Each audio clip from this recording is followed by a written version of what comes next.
All right, Chapter 2, Section 2, the multiplication property of equality. In the last section, we did the addition property of equality and solved equations, linear equations in one variable. Well, now we're going to apply the multiplication property of equality to also solve linear equations in one variable.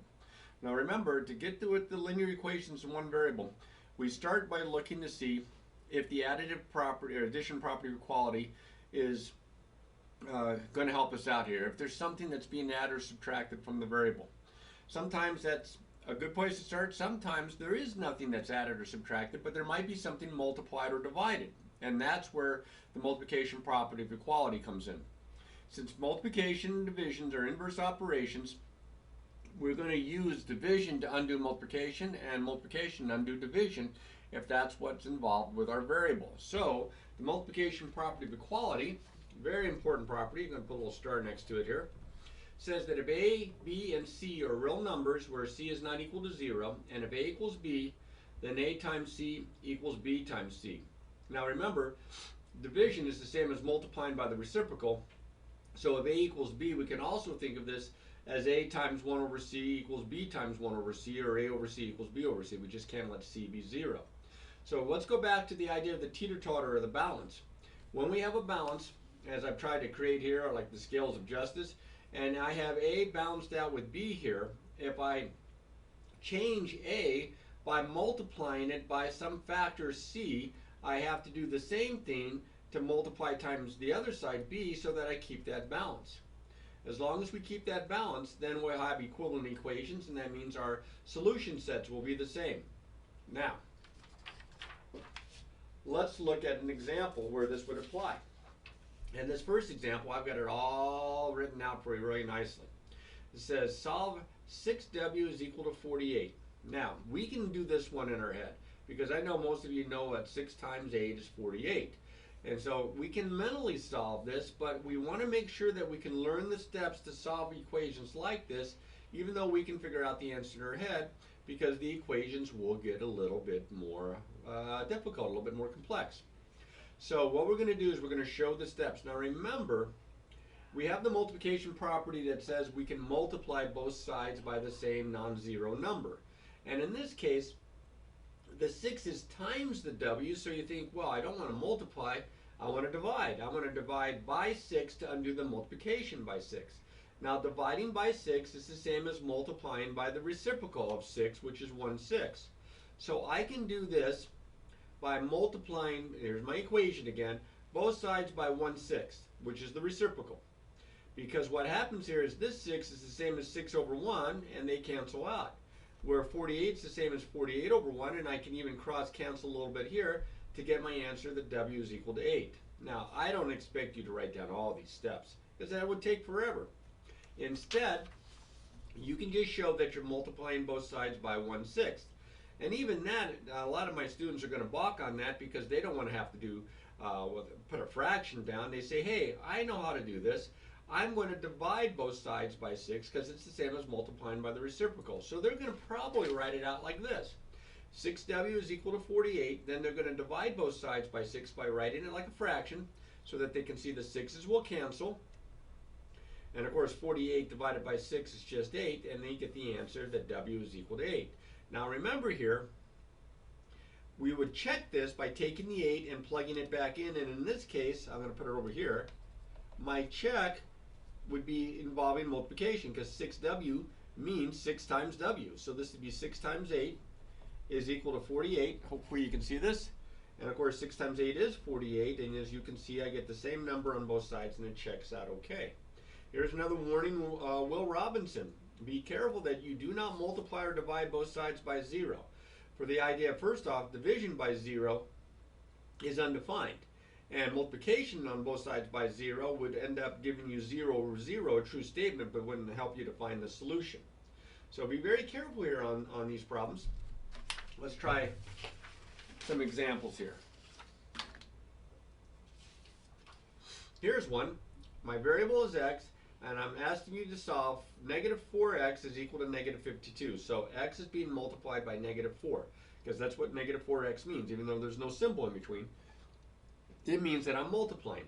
So my suggestion here would be to either multiply both sides by the reciprocal of -4, or more conveniently, just go ahead and divide both sides by -4.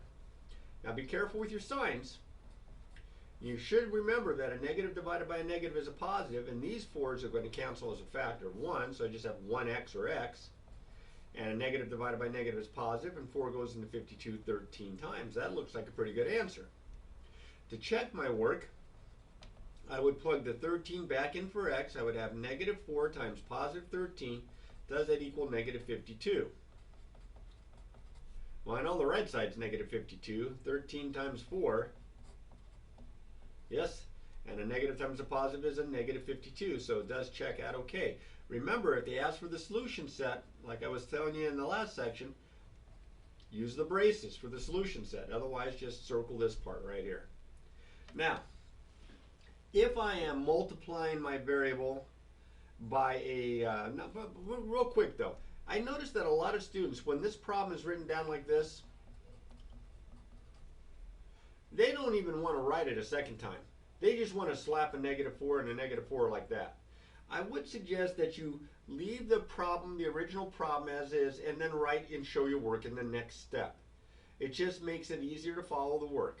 I know it's a little bit of extra writing, but again, I'm trying to get you ready so that whoever your next math teacher is, they're going to be happy with the work that you show, and they're not going to take points off for skipping steps or something like that. So now let's go back to this one here with the fraction.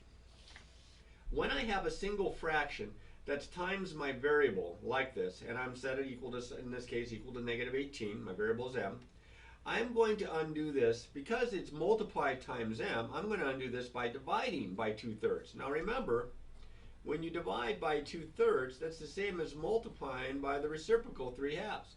Invert and multiply. So I am going to multiply both sides because I just think it's less confusing than if you try to put like fraction bars and then put 2/3 underneath. So here's my original problem. I'm going to multiply both sides by 3/2. Notice how I show the work. 3/2 times the left side, 3/2 times the right side. Now when I was adding or subtracting, I usually put it on the right hand ends of the two sides. I prefer them out in front on the left hand sides of both the right side and the left side here. So here, these are reciprocals. When you multiply reciprocals, you just get 1. 1m is m. And then on this side, since I have a fraction times an integer, I'll put the integer as a fraction by putting it over 1. I have a positive times a negative, that's negative, and then I can cross cancel a little bit here and make this my answer. M is equal to -27. And of course, you can check your work by taking -27, plugging it back in for the variable. Just don't let these fractions mess around with you. Fractions, although sometimes low inconvenient, are definitely types of problems that we should be fairly comfortable with and we shouldn't shy away from. 2/3 times -27, positive times negative is negative. I get -18 on the left, I get -18 on the right, checks out just fine. Now this next example is kind of an interesting one because my answer is not going to be an integer. You see, my variable is x, it's being multiplied by 10. 10x equals -34. I'm going to divide both sides by the 10 that's times the x, and as you can see, I am not going to get an integer for my answer here, for my root. So I divide both sides by 10, write it as a separate step.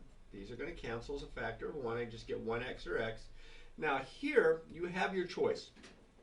You can write this one conveniently as a decimal because when you divide by 10, it's just a matter of sliding the decimal point one place to the left. Or you can rewrite this as a fraction / mixed number and simplify. Now, if I write it as a decimal, -34 divided by 10 is -3.4. If I wanted to leave it as a fraction, -34 over 10, I could divide top and bottom by 2. Oops, I wrote a 2. And I get -17 over 5, or -3 2/5. So I could write either one. They're equivalent. I would probably stick with the decimal because of the convenience. However, if you get have an irrational number and your decimal ends up being non-terminating, my suggestion would be don't just round. go ahead and leave it as a fraction so you have the exact amount. So I'm going to check my answer. 10 times negative 3.4, does that equal negative 34? Well, I hope so. Positive times negative is negative, and when you multiply 3.4 times 10 with one decimal place, you're going to get 34.0, or negative 34 is equal to negative 34. Checks out just fine. Okay. Some more examples here. Now, as I mentioned, you want to be careful with the decimals and the fractions. There is a way to eliminate the decimals and fractions when in the process of solving equations, which I'm going to show you here in just a bit. But before we get to that point, I just want to remind you, the answers don't always come out to be integers, as the last example showed you, so be aware of that. In this case here, the negative 0.7 times x, the negative 0.7 is times x, I would probably go ahead and just do regular division here. I would divide both sides by negative 0.7. Now I'm going to show you another way to approach this in just a second. Now if I do it this way, and I know a positive divided by a negative is going to be negative, you may want to double check your work by using a calculator. I didn't bring a calculator with me, so I'm going to do old-fashioned long division. Well, there's a thrill. Slide it once, slide it one, it goes in 7 times, goes in twice. I get negative 7.2. That's my answer. Now I mentioned there's a way to eliminate the decimals that involves the multiplication property of equality. Because this has one decimal place, so that's the tenths. This has 2 decimal places, that's the hundredths. So the hundredth would be the larger denominator if written as a fraction. And of course 10 is or 100 is a multiple of 10. If I multiply both sides to start off with by 100. Now remember the shortcut. When you multiply a decimal by 100, it's the same as sliding the decimal point 2 places to the right. So even though this doesn't have 2 places, if I put a little 0 there as a placeholder, I get negative 70x is equal to 504. Divide both sides by negative 70. See, no fractions, no decimals, until I get to my answer, and then a positive divided by a negative is negative, and 70 goes into that 7.2 times. You can see it's probably better just to stick with this for right now. When the equations get a little messier, maybe we'll use this little helpful step to get rid of those decimals or to get rid of the fractions. I'll show you that in just a bit as well. Now in this problem, it's the first one where my variable is being divided by a number, because that's what a fraction is. It's just a fancy way to write division. So to undo dividing by 4, I'm going to multiply by 4. Now I don't really care if you put the multiplying by 4 on the left or the right of the sides. It's up to you. I'm just going to go ahead and write x over 4 times 4 is equal to negative 7 times 4, because I can multiply both sides. And that's just 1x or x, and then of course negative 7 times 4 is negative 28. I mean, you had that one, I'm sure, figured out in your head before I even got started. You can check your work. Substitute the negative 28 in for x. Negative 28 over 4 is equal to negative 7. Negative divided by positive is negative, and it goes in 7 times. Just like I knew what I was doing there. Now here's a sneaky little guy. We had one actually something like this in the last section, but I have the opposite of x is equal to 7. The opposite of x is equal to 7. That's the same as if I had written down negative 1x is equal to 7. I know that's a weird looking 7. This is like a 1 that's right there in front of the variable when there's no constant and no coefficient written down. So this would be solved by dividing both sides by negative 1. And I get x is equal to positive divided by negative is negative, negative 7. But I'm going to let you skip this step when you have the opposite of a variable equals a number. As I said before, if the opposite of a variable is equal to the number, the variable is equal to the opposite of number. So if the opposite of x is 7, that means x is negative 7. You can just jump right to that because of this nice little series of steps. All right, here's a couple more examples. It says here, We may have to simplify. We did this in the last section. We may have to simplify both sides a little bit. We might have parentheses to get rid of, or we might need to combine like terms, and that's what I have right here. My variable is written twice on the same side. These are like terms. 4x minus 9x is negative 5x, because 4 minus 9 is negative 5, like terms.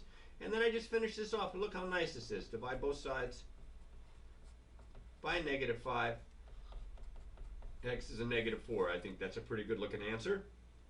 To make sure that that's my answer, I'm going to substitute negative 4 in here and in here. So 4 times negative 4 minus 9 times negative 4, does that equal 20? 4 times negative 4 is negative 16 minus 9 times negative 4 is negative 36. And of course subtracting is the same as adding the opposite. Oh, look at this. A negative 16 and a positive 36. You subtract, take the sign of the bigger. 20 equals 20. Notice that the checks get a little bit longer as these problems increase in the number of steps. All right, now this next one, as I mentioned before, can be done a couple different ways. One is to eliminate the fraction. So you, like we did with the decimals, we multiplied through by 100 because we had 2 decimal places.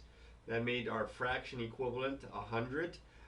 In this case, my denominators are 4 and 2. This one doesn't, I mean, it's over 1 if you want to think of it that way. I could multiply through by 4, and that would get rid of the fractions. I'm going to multiply the left side by 4, and I'm going to have to distribute.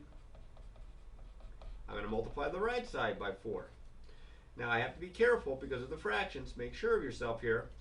4 times 3/4, the 4's would cancel. I would just get 3x. Plus 4 times 1/2, 2 goes in once, 2 goes in twice, that's going to be 2x. And of course 4 times 20 is 80. Combine like terms, as in the last example, I get 5x is equal to 80. Divide both sides by 5. I get x is equal to 16. That looks like a good answer. Now you have to be careful with your arithmetic on the check. I'm going to plug 16 in here and in here. So 3/4 times 16 plus 1/2 times 16, does that equal 20? Well, put 16 over 1. 4 goes in once, goes in 4 times. That's 12 over 1, or 12. 4 goes in, or 2 goes into 2 once.